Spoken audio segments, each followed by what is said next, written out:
지방 갭 투자를 할지 뭐 서울에 갭 투자를 할지 고민을 하는 사연인데 이게 좀 재밌는 게 예전에 한번 대신 결정하는 남자 대결남 코너에서 한번 두드려 맞았던 예전에 한번 사연을 보내주셨던 분이 다시 보내주셔가지고 제가 한번 다뤄봅니다. 안녕하세요. 저는 작년 4월경에 대결남에 사연이 당첨된 사람입니다. 당시 시부모님께 집을 증여받는다. 신혼특공 당첨을 기다린다라는 사연을 올려가지고 시청자분들께 철없다. 정신 차려라. 이 부부 큰일 났네. 라는 등 가루가 되도록 까인 적이 있습니다.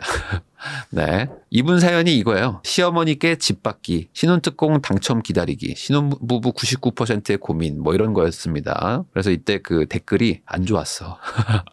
자, 그렇지만 이 부부는 극복을 한 겁니다. 사연에 당첨됐다는 것을 뒤늦게 알고 부푼 마음으로 남편과 대결남을 시청했습니다. 우리한테 좋은 얘기 해줬겠지? 뭐 이랬는데 당시에 이만하면 꽤 잘 살고 있다고 생각한 저에게 촌철살인 같은 조언은 100톤 망치로 때려 맞은 것 마냥 얼얼했습니다. 집을 전세 주고 나가라는 말에 남편도 저도 벙찐 상태로 멍하게 있었습니다. 아무튼 신혼특공 이런 게 중요한 게 아니라 지출 통제를 하라는 얘기를 깨닫고 남편의 용돈을 한 달 20만 원으로 줄이고 지출 통제에 들어갔습니다. 본인 용돈은 얼마였죠? 갑자기 궁금하네. 그럼에도 독하게 마음을 먹지 못해서 집을 전세 주고 나가는 것까지는 실천하지 못했습니다. 솔직히 말하면 지금도 아주 혹독하다고 자신할 수는 없습니다. 주 1회 외식을 하고 있거든요.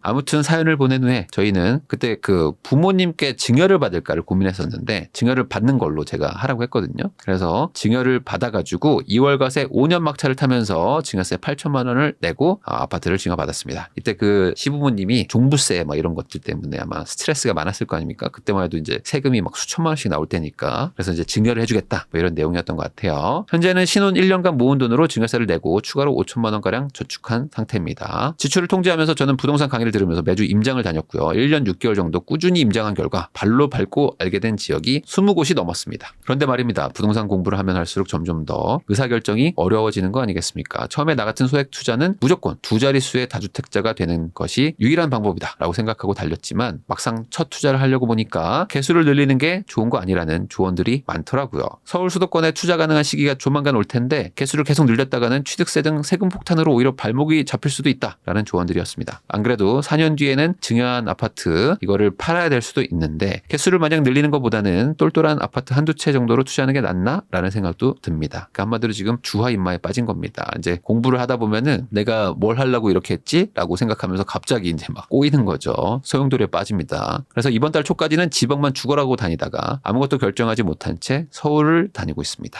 저희는 이제 증여받은 아파트가 하나 있고요. 저축도 한 9천만 원 했고 대출도 없어요. 그러니까 대출 없이 지금 실거주를 하고 있는 거예요. 부모님이 주셨으니까. 그리고 이제 맞벌이로 이제 두 분이 열심히 잘 벌어가지고 900만 원 정도의 수령을 하는데 저축을 한 60% 정도 하고 있다고 합니다. 저의 고민은 이겁니다. 지금 투자를 보류하자. 어쨌든 아파트가 하나 있으니까 보류하고 한 4년 동안 열심히 현금을 모아요. 그 다음에 나중에 뭐 투자를 한다는 거죠. 아파트 팔면서. 그리고 아니다. 지금 어쨌든 현금이 있으니까 이거라도 투자를 해가지고 자산을 굴리는 게 어떨까.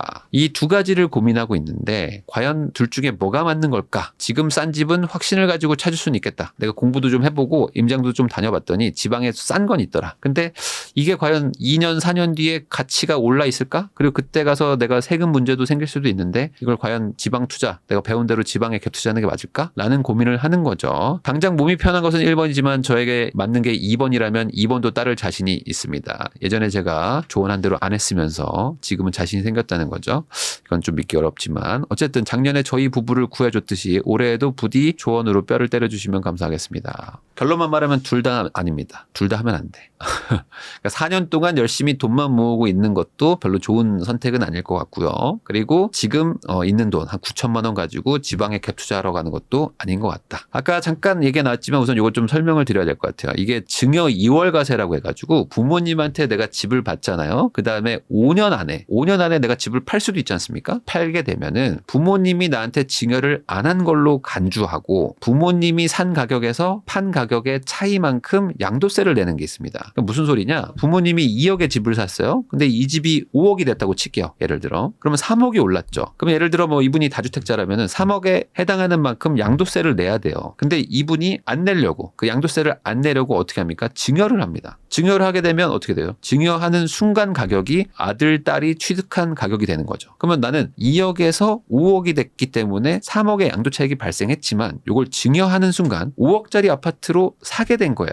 아들이. 그런데 이 집이 만약에 또 6억이 됐어. 그러면 1억만큼 더 늘었으니까 양도세를 내야 되잖아요. 아들이. 근데 그 양도세가 그러면 2억에서 시작한 6억까지의 4억 분이냐 아니면 5억에서 시작한 1억 분이냐 이게 증여를 했을 때는 뭐 5억에 산 게 맞으니까 5억에 받았으니까 1억어치만 양도세를 내게 됩니다. 자 그러면은 국가 입장에서는 세금을 못 걷잖아요. 4억치에 대한 세금을 원래 거둘 수 있었는데 이게 아들 딸한테 한번 줬다가 팔았다는 이유만으로 세금을 깎아준다? 이건 안 되지 라고 생각해서 이 증여를 하고 나서 5년 안에 네가 판다? 그러면은 증여 안 한 걸로 취급하고 세금을 때리겠다는 겁니다. 근데 이게 언제예요? 이 지난 정권 때 이 증여를 너무 많이 했어요. 강남이랑 뭐 이런 데 종부세를 막 수천만 원, 막 수억 원씩 내라고 하니까 아들 딸한테 막 증여를 했단 말이에요. 그러니까 이 증여가 너무 많아져. 그러니까 이게 국세청에서 잠깐만 우리 세금을 못 거둘 것 같네? 라고 생각하면서 어떻게 해요? 10년으로 늘려버린 거예요. 한마디로 뭐냐? 아들 딸한테 집을 줬으면 아들 딸은 10년 안에는 팔지 말라는 얘기입니다. 그러면 이걸 증여를 하라는 거예요? 말라는 거예요? 여러분들 어떻게 생각하십니까? 증여하지 말라는 얘기잖아요. 10년 동안 가지고 있을 만한 거 정도 아들 딸 주는 거 아니면 이제 증여하지 마라. 그러니까 한마디로 종부세를 엄청 때려가지고 증여를 하러 갔더니 야 너 저기서 또 세금 걷어야 되는데 하면서 한 번 더 늘린 거예요. 그러니까 이제는 빼도 박도 못하게 해버리는 거죠. 이게 세금이 이렇게 무섭습니다. 근데 이분들은 이제 한 1년 반 전에 뭐 받았을 테니까 한 3년 반만 이제 더 보유하면은 이분들은 이제 5년 차 그때 들어간 거예요. 23년 1월 1일 전에 받았으니까. 그러니까 이제 얼마 안 남았지. 뭐 길다고 하면 길지만 뭐 고등학교 한번 다닌다 생각하면은 짧은 기간이죠. 근데 이제 10년이면은 뭐야. 10년이면은 초등학교 6년에 중학교에 고1까지 다녀야 돼. 그러니까 한마디로 너무 길잖아요. 그러니까 이분들은 지금 조금만 더 보유하면 되니까 거기다가 이제 매각할 때 이분들이 만약에 1주택자다. 1주택자라면 지금 12억 이하까지는 또 비과세기 때문에 사실상 세금이 안 나오는 겁니다. 그러니까 이분들은 지금 세금이 되게 중요한 상황인 거죠. 자, 근데 이거를 뭐라고 할 게 못 되는 게 왜냐면 이 부모님이 어쨌든 재산을 가지고 있다면 이 재산을 살아계실 때 증여를 하시든 돌아가시면서 상속을 하시든 어쨌든 세금은 무조건 나옵니다. 그러면 이 상속을 하든 증여를 하든 언젠가 할 일이라면 이 부모님이 오히려 좀 깨어있는 분이시기도 한 거죠. 아니 어차피 내가 죽거나 하면은 세금을 낼 텐데 그럼 세금을 내면은 이제 국가가 가져가는데 국가한테 세금을 낼 바에는 그냥 미리 우리 아들 딸한테 주겠다라고 생각을 한 거죠. 그래서 어차피 일어날 일이라면 절세가 유리하기 때문에 하신 거는 뭐 나쁜 게 아니라는 뜻입니다. 그러면 이제 뭐가 문제입니까? 이분들은 이제 돈 욕심이 생긴 거죠. 증여를 받았으면 좋은 건데 이 증여받은 건 증여받은 거고 내가 돈을 또 벌었잖아요. 또 모았잖아. 한 8, 9천 모았으니까 이걸 조금 더 굴려가지고 돈을 더 벌고 싶은데 이 증여를 받은 게 옆에서 지금 약간 지금 걸려 있는 거야. 근데 이분이 뭘 배웠습니까? 아까 뭐 갭 투자를 배웠다고 하잖아요. 그러니까 뭐 갭 투자 어디서 배웠는지 모르겠지만 어쨌든 갭 투자는 내가 배웠고 그럼 어떻게 돼? 내가 배웠으니까 하고 싶잖아요. 갭 투자 하고 싶어. 그러니까 이 갭 투자를 해야 되는데 옆에는 내가 증여받은 게 있어서 한 4년 5년은 더 가지고 있어야 되고 여기서 세금이 또 많이 나올 텐데 이거 어떡하지? 이 고민하고 있는 거 요 자체가 문제라는 거죠. 제가 부동산을 이제 한 13년 정도 이제 투자를 했는데 그때부터 투자를 하면서 제가 느낀 바가 있습니다. 뭐냐? 제가 뭐 갭 투자도 해보고 뭐 경매도 하고 뭐 재개발 재건축도 투자하고 뭐 지금 이제 건물도 짓고 있는데 그러니까 지금 한마디로 부동산에서 할 수 있는 거는 뭐 토지 빼고는 지금 다 하고 있는데 이렇게 부동산도 다양하거든요. 다양한 투자를 해보면은 알게 되는 게 있어요. 뭐냐? 바로 이겁니다. 이 운대가 맞아야 된다는 거죠. 그러니까 이게 무슨 소리냐면은 뭐 운이 좋아서 됐다 뭐 이런 얘기가 아니라 투자라는 거는 이 투자법이 다양할 거 아닙니까? 내가 뭐 빌딩을 사야 될 수도 있고 아니면 나는 뭐 상가를 사야 될 수도 있고 나는 뭐 이럴 때는 경매를 해야 될 수도 있고 어떨 때는 뭐 갭 투자 일반 매매를 하는 경우들도 있겠죠. 뭐 청약을 하는 경우도 있고 그러면 그게 항상 되는 게 아니라는 얘기입니다. 이 투자법마다 잘 될 때가 있고 지금은 이걸 해야 될 때가 있고 지금은 이걸 하면은 안 되는 때가 있고 이게 운과 그때 시기와 어떤 그 성향이 다 맞아야 된다는 겁니다. 자, 이분들 보세요. 나 같은 소액 투자자는 무조건 두 자릿수의 다주택자가 되는 것만이 방법이라고 생각하고 달려왔다. 이거는 2015년도, 2016년도까지 버전입니다. 그러니까 지금도 이 생각을 가지고 있다. 내가 지금도 이렇게 배웠다는 거는 내가 잘못된 거죠. 왜냐? 지금은 운때가 바뀌었으니까. 그러니까 이렇게 생각하시면 안 되는 거예요. 이거는 15년도, 16년도에 끝난 겁니다. 그러면 지금은 어떻게 돼요? 완전 달라진 거죠. 그래서 우선은 내가 돈이 별로 없으니까 지방에 갭 투자를 하러 내가 지방 갭 투자를 배웠으니까 지방만 죽어라고 임장을 다녔던 거예요. 근데 아닌 것 같아. 주변에 사람들이 막 조언하고 막 말려. 아, 그건 아닌 것 같아. 야, 그러다가 너 나중에 큰일 나. 뭐 뭐 이런 얘기를 하는데 내가 봐도 좀 이상해. 그래가지고 나는 지금 갭 투자만 배웠으니까 그럼 서울을 할까? 서울 하나 더 살까? 근데 서울을 살려니까 돈이 없잖아요. 내가 9천만 원밖에 없잖아. 근데 우선은 내가 갭 투자 배웠으니까 이제 다니는 거죠. 자, 그러면 여기서 이제 두 가지 질문이 있겠죠. 지금 지방 갭 투자가 가능한 시기인가? 근데 지금 어떤 시장의 상황이나 그리고 지금 여전히 규제가 많아요. 규제가 없지 않습니다. 그래서 지방 갭 투자라는 건 당연히 한 채를 사는 게 아니겠죠. 이게 내가 9천만 원 있으면은 서울에서는 한 채도 사실 사기가 쉽지가 않습니다. 근데 이 9천만 원을 만약에 지방으로 가잖아요. 지방으로 가잖아요. 그럼 아마 10채도 살 겁니다. 그러니까 무슨 소리냐? 이 갭 투자라는 거를 지방에서 한다는 거는 무조건 다주택자가 되겠다는 거예요. 근데 이게 지금 규제나 상황을 보면은 불가능한 건 아니겠지만 확률이 정말 낮다고 저는 생각을 합니다. 아주 낮은 상태예요. 이걸 굳이 해야 될까? 이 시기에? 라고 생각을 한다면 저는 조금 부정적입니다. 자, 그럼 반대로 서울 갭 투자를 하면 좋을까? 근데 이 서울 갭 투자는 할 수는 있거든요. 할 수는 있고 뭔가 상황이 어떤 시장 상황이나 이런 것들이 뭐 불가능한 건 아닌데 문제가 있어요. 지금 뭐 전세가가 좀 낮기 때문에 투자금이 엄청나게 많이 들어갑니다. 투자금을 계산해 보면은 내가 여기다가 몇 억을 넣어요. 그리고 이제 그거 넣을 때 뭐 대출도 받아야 될 수도 있어. 신용대출도 막 받습니다. 그렇게 해가지고 이걸 사가지고 과연 뭐 오르면 뭐 얼마나 오를 것인가, 잃으면 얼마를 잃을 것인가를 생각해 보면은 지금 이 투자금 대비 수익이 별 의미가 없는 상황인 경우가 많습니다. 돈이 정말 많으시면은 뭐 어떻게 해볼 수 있겠지만 지금 뭐 그렇게 많은 정도가 아니기 때문에 계산기를 두드려 보면 이것도 좀 답이 안 나온단 말이죠. 거기다 아까 말씀드렸듯이 이분은 유주택자이기 때문에 이분이 어쨌든 뭐 2주택을 한다고 해도 우리나라가 뭐 지금 3주택부터 다주택으로 취급을 하긴 하지만 이거는 그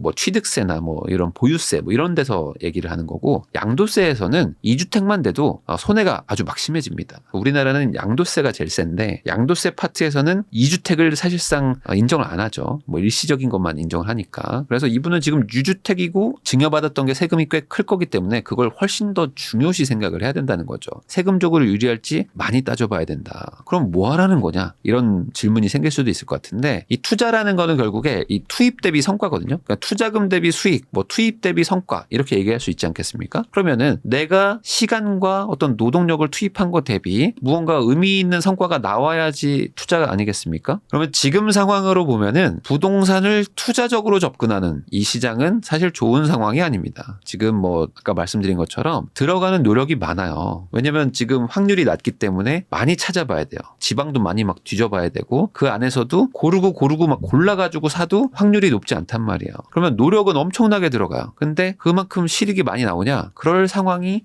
아직은 아니지 않을까라는 생각이 좀 듭니다. 자, 그러면 지금 해야 될 거는 한 요 정도예요. 그냥 실거주가 가능할 수 있는 지역의 어떤 규모의 아파트 같은 거를 계속 보다가 뭐 급매나 뭐 급급매가 뭐 가끔 나오는 경우가 있는 지역이 있습니다. 그런 곳들을 내가 한번 뭐 노려본다. 아니면 뭐 경매로 어떤 특정 지역을 계속 째려보고 있다가 물론 안 나올 확률이 훨씬 높지만 뭐 우연찮은 어떤 기회가 딱 맞아가지고 마침 내가 사고 싶은 아파트였는데 경매가 나오면 뭐 그것도 뭐 급매 가격 정도 수준 될까 말까 정도로 한번 해보는 거? 요 정도가 어떤 노력 대비 그러니까 내가 투자한 시간과 고생 대비 그래도 유의미한 결과가 나오는 수준 아닐까 정도로 저는 보거든요. 그런데 이분 얘기를 보면은 여기에 답이 있습니다. 부동산 공부를 하면 할수록 점점 더 의사결정이 어려워진다. 이게 맞아요. 왜 의사결정이 어려운 이유가 있습니다. 뭐냐? 이분은 부동산 공부를 한 적이 없거든. 이분은 부동산 공부를 한 게 아니죠. 정확하게는 지방 갭 투자 공부를 한 거예요. 나는 지방에 아파트를 살 정도밖에 안 되는 돈을 가지고 있기 때문에 나는 자연스럽게 지방의 갭 투자를 공부하러 갔어요. 그러니까 나는 지방 갭 투자만 알아. 그러니까 부동산 공부가 아닌 거죠. 이건 난 지방 갭 투자 공부를 한 거예요. 그런데 이 지방 갭 투자가 잘 안 된다니까 지금. 그러니까 지방 갭 투자를 하려고 보니까 의문이 드는 거예요. 안 되는 걸 내가 해보려고 하니까 이거 잘 안 될 것 같은데? 라는 의문이 드는 거죠. 그럼 어떻게 하면 됩니까? 의문이 들면 안 하면 된다. 이분들은 어쨌든 집이 한 채 있기 때문에 그냥 저축을 열심히 하면서 5년 채워도 나쁜 상황은 아닙니다. 뭐 그 사이에 누군가는 어떻게 지방에 막 투자해가지고 뭐 돈 벌었어요 라는 사람이 나올 수도 있겠지만 지방에 투자해서 돈을 까먹었어요 라는 말을 하는 사람들이 훨씬 많을 수가 있는 상황이기 때문에 그냥 지금 저축 열심히 하면서 5년 채우고 그 다음에 무언가를 해도 나쁜 건 아닙니다. 그런데 아까 제가 그것도 하지 말고 이것도 하지 마라. 둘 다 하지 말라고 그랬잖아요. 왜 그러냐? 이분들은 지금 어쨌든 더 투자하고 싶은 의지가 있고 그리고 저축도 좀 잘 되고 뭐 실수령액도 나쁘지 않기 때문에 아마 이분들은 약간 제3의 방법이 뭔지를 궁금해 하실 것 같아가지고 제가 말씀을 드리면 4년 뒤에 수도권에 한 채나 두 채를 갭 투자하고 가지고 저희는 뭐 전세나 월세를 간다. 이런 얘기를 해주셨는데 지금으로부터 4년 뒤는 사실 너무 긴 텀입니다. 너무 길고 아마 뭐 그 사이에 반등이 와도 올 거고 하락이 와도 올 거야. 그러니까 이 4년을 내가 두고 보겠다라는 거는 지금 부동산을 투자적으로 접근하실 때는 앞으로 정책도 많이 바뀔 수 있는 상황이고 뭐 지금 그 세계 경제도 그렇고 급변할 수 있는 지금 분위기가 많이 있잖아요. 그러니까 내가 4년 뒤에나 뭐 할게요라는 거는 너무 멀다. 그러면 어떻게 해야 되냐? 지금 나는 내년, 내후년 아니면 3년 뒤에 어떤 기회가 왔을 때 그때 내가 조금 드라이브를 걸 수 있게 미리 세팅을 해놔야 된다는 거죠. 나중에라도 저는 월세 갈 자신 있습니다. 뭐 이렇게 써주셨기 때문에 그냥 지금 나가라. 나중에 나가지 말고 지금 월세 가라. 이분들이 지금 6억대 아파트에 증여받아가지고 실거주하고 계시거든요. 근데 대출이 없어요. 그 말은 뭐야? 지금 6억을 깔고 앉아 있는 거죠. 그럼 그럴 이유가 없지 않습니까? 이분들은 뭐 아이도 없는데. 독하게 마음을 먹지 못해가지고 지난번 상담 때 해주셨던 전세 주고 나가라는 거를 실천하지 못했습니다. 라고 적어주셨기 때문에 지금이라도 해라. 저는 2년 전에는 제가 이제 신혼집을 꾸미고 싶은 마음도 있고 해가지고 저는 이제 우선 살았습니다. 어쩔 수 없이 독한 마음을 먹지 못했네요. 그럼 지금은 독한 마음을 먹어라. 아시겠죠? 그러니까 1년 반 살았으면 많이 살았다. 왜 그러냐? 더 오래 살수록 더 나가기가 힘든 게 실거주 집이거든요. 그러니까 한마디로 내가 집을 조금 내 능력 대비 괜찮은 걸 살잖아요. 그러면은 못 나가. 왜냐면 여기에 너무 좋거든. 그런데 내가 여기 오래 살면 살수록 주거의 그 환경을 낮춘다는 게 점점 더 힘들어지기 때문에 저는 빨리 나가라. 저는 이미 나간 줄 알았습니다.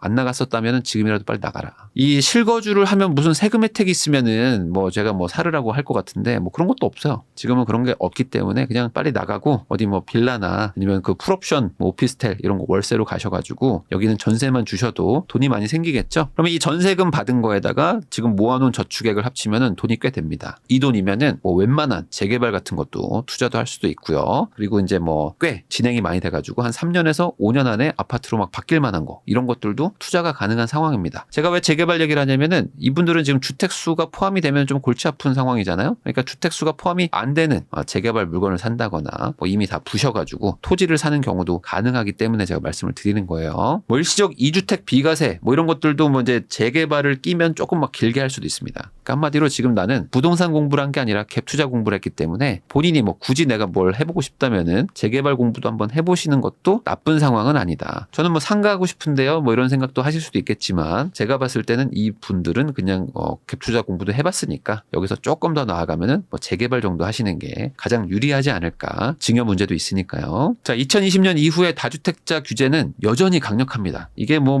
풀어줬어요 하지만은 그게 뭐 2주택자 정도 조금 풀어주고 뭐 종부세 정도 깎아준 거지 이 다주택을 권장하는 그런 정책은 전혀 없습니다. 그러니까 한마디로 내가 원래 다주택자였다면은 2020년 이후에 뭐 집을 사기는 현실적으로 되게 어려워요. 거의 최근 3년은 그냥 무주택자들이 집을 사고 1주택자가 집을 팔아서 무주택자가 되고 뭐 거의 뭐 그런 분들이 대부분이고 많이 해봐야 뭐 일시적 2주택 제가 집이 하나 있는데 청약이 당첨됐어요. 뭐 이런 사람들 정도 뭐 그런 겁니다. 그러니까 생각보다 지금 다주택자 수요는 들어올 수도 없고 규제도 많고 그래서 의미가 없다. 이분들이 뭔가 투자를 할 수 있는 요인이 전혀 없습니다. 세금, 대출, 정책 뭐 크게 실익이 없다. 그렇기 때문에 지금 지방 갭 투자는 조금 이르다고 저는 생각을 하고요. 이 부분들은 어쩔 수 없이 뭐 다주택자들이 투자로 들어가는 부분도 좀 많기 때문에 세금도 좀 많이 바뀌어야 되고 대출 정책 뭐 많은 것들이 더 바뀌어야만 한다. 그러니까 지금은 조금 시기상조다. 그래서 마지막으로 정리하면은 이분이 뭐 배운 것이 사실은 전부라고 생각할 수도 있어요. 그리고 저도 이제 어릴 때 훨씬 더 젊을 때는 제가 무언가를 해가지고 엄청난 성공을 딱 보면은